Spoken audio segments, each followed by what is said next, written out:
No? Ang ganda ng ikot niyan mga idol. Yun no. Yan, sa mga gusto magpagawa mga idol, pasyal na po kayo dito at nakadepende po sa inyo mga idol kung anong gusto nyong design ang gagawin natin. Pero ito para sa akin napakaganda ho ito kasi yung hub po ng customer po ito, stainless po at nakayaguso na rin po yung rayos niya. Alright, so mga idol, ito papakita ko po sa inyo yung before and after. Ito pinuputol po ng ating mekaniko dahil gagawin po nito ay pang side wheel to ha. Gagawin po dito 72 spokes ha. Stainless yung hub ni boss. So napakaganda. So ang gagawin dito, ang gusto ng customer mga idol ay 72 spokes. Kaya pipakita ko po sa inyo mga idol yung before and after. Ayun oh. Ang ganda, sinira pero kasi syempre sundin natin kung anong gusto ng customer mga idol. So ito na yung sample ha ng paggagawa natin ng iba't ibang klaseng design ng rayos mga idol. I mean yung align no. Iba't ibang design na align ang gagawin natin. So ito na yung sample. Papakita ko po sa inyo mga idol. Dito mura lang po. Rekta lang po kayo dito sa sa ating munting shop ha.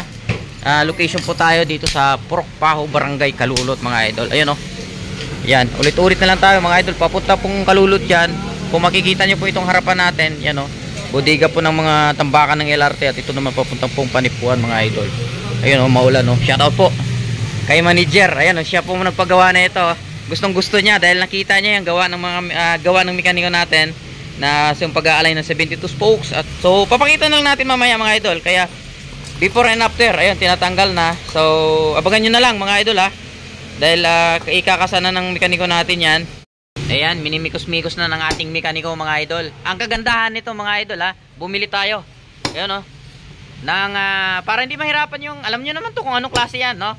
Para hindi mahirapan yung mekaniko natin, kaya binala natin ng ganyan. Para pag gumawa tayo ng iba't ibang klaseng design ng pag-aalign, ay madali, di ba? Tsaka maganda, quality ang gawa. Dahil syempre makikita nyo naman, mayroon tayong machine dyan. Diba? So ito sample pa lang yan. Mamaya update ko kayo mga idol ha kung mabubuo itong gamit natin. Kaya hindi po kayo mag-alala mga idol masira yung mga rem nyo o yung mga mags nyo mga idol or ang hub nyo. Dahil ang gamit natin ay ito, naka-machine yan. Kumbaga stable yung butas ng kung magbubutas tayo ay stable mga idol dahil maganda po yung kanyang maganda yung gamit natin, diba? Kasi naka-machine po tayo. Alright, so update lang mga idol. Alright, so mga idol, update po dito sa binubuo nating 72 spokes. Ito, nakasana mga idol. So i-align na lang yan. Pero lumalabas na yung kagandahan ng rim natin dahil 72 spokes yan at may design pa. At gagawa pa kami ng iba't ibang design mga idol. Abangan nyo lang. Pero ito muna po yung ginawa namin dahil may nagpagawa na po rito. First customer po ito mga idol. So update lang po dito dahil i-align na po ito ng ating mekaniko. Alright, let's go. Alright, so mga idol, update po dito. Ayan, makikita nyo po mga idol sa inyong harapan. Ina-align na po mga idol. Ayun oh, so maluwag pa naman siya, maluwag. Pero inupisa na po siya i-align. Ayan oh, kung makikita natin ang ganda. Tapos yung pagkabutas po dito mga idol, talaga siyang quality na quality yung pagkabutas. Wala kang makita pong may butas na nakalabas o kaya talagang sakto-sakto may mga butas niya mga idol oh. Yun oh. So wala siyang saktong-sakto talaga yung pagkabutas kaya quality, 'di ba? So hindi pa naman siya tapos pero on the week na ginawa ina-align na siya, 'di ba? O yun oh, makita niyo mga idol. Nilapitan natin. Alright, so update lang dito mga idol ha. Kasi mamaya tapos na po ito. Let's go. Alright, so mga idol, update po dito sa binubuo nating 72 spokes. Na ganito po yung design niya. Natapos na po mga idol. Ayun oh. Ang ganda ng ikot niyan mga idol. Yun oh. Yan, sa mga gusto magpagawa mga idol, pasyal na po kayo dito at nakadepende po sa inyo mga idol kung anong gusto nyong design ang gagawin natin. Pero ito, para sa akin napakaganda ho ito kasi yung hub po ng customer po ito, stainless po at nakayaguso na rin po yung rayos niya. So bagay na bagay. Kumbaga pag iniikot po mga idol ay kintab na kintab siya oh. Yan, makintab siya na makintab pag iniikot mga idol. Alright, so di ba? Oh. Tapos susunod yan mga idol, ito naman dalawa. Gagawa ulit tayo ng isang pang side wheel, ha? Naka-ready na po ito mga idol. Gagawa ulit tayo ng pang side wheel isa at ibang design naman po mga idol yan.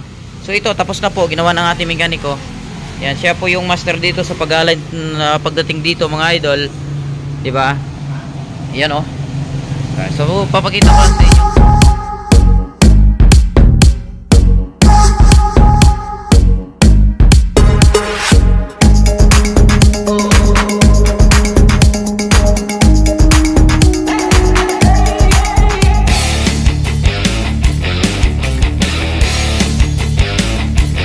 gusto po magpalay ng ganitong design, rekta lang po kayo dito sa shop ha. Yan, located po tayo dito, Purok Paho, Barangay Kalulot po mga idol. Yun, wala namang Kaligaw kasi tabing daan lang po tayo. Ito po papunta ng Panipuan. Dito naman po papuntang Kalulot. At pasya lang po kayo sa ating munting shop mga idol at magpagawa na po kayo na kahit anong design mga idol ay gagawin natin ha, sa tulong po ng ating mekaniko. Alright, so hanggang dito na muna mga idol. Maraming salamat po sa inyong pagsama ngayong araw. Nabuo na po itong isang project natin ngayong 72 spokes na ganito po ang design. So hanggang dito na muna yung ating vlog ngayong araw mga idol. Maraming salamat. Bye bye.